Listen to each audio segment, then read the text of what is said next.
છોટાઉદેપુર ખાતે run for unity દોડને લીલી ઝંડી આપી પ્રસ્થાન કરાવતા જિલ્લા collector Gargi Jain. Run for unity જિલ્લા સેવા સદન, club road, bus depot, petrol pump 4 રસ્તા થઈ પરત સેવા સદન ખાતે પૂર્ણ થઈ હતી.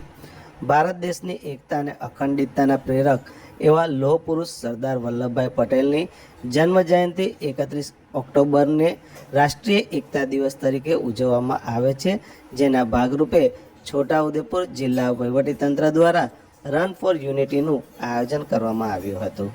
આ પ્રસંગે છોટાઉદેપુર જિલ્લા કલેક્ટર ગાર્ગી જૈન, જિલ્લા વિકાસ અધિકારી સચિન કુમાર, પોલીસ અધિક્ષક ઇમ્તિયાઝ શેખ, પ્રયાગના વહીવટદાર કલ્પેશ કુમાર શર્મા, નગરપાલિકાના ઉપપ્રમુખ પરવેશ મકરાણીએ લીલી ઝંડી આપીને રન ફોર યુનિટીને પ્રસ્થાન કરાવી સહભાગી થયા હતા.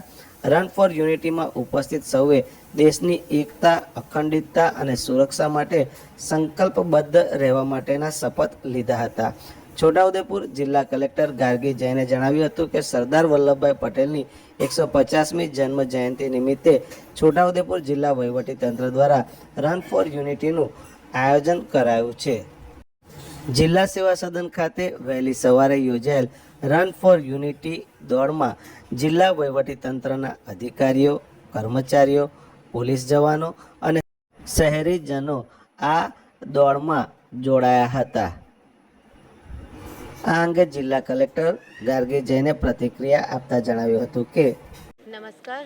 આજે સરદાર વલ્લભભાઈ પટેલની 150મી જન્મજયંતિના ભાગરૂપે રન ફોર યુનિટી દોડના આયોજન છોટાઉદેપુર જિલ્લા ખાતે જિલ્લા વહીવટીતંત્ર દ્વારા કરવામાં આવ્યું છે, જેમાં અરાઉન્ડ 500 જેટલા લોકોએ ભાગમાં પાર્ટિસિપેટ કર્યું છે અને આ દોડથી બધાએ શપથ પણ લીધી છે કે દેશની અખંડતા અને સુરક્ષા માટે બધા કટિબદ્ધ છે. Thank you.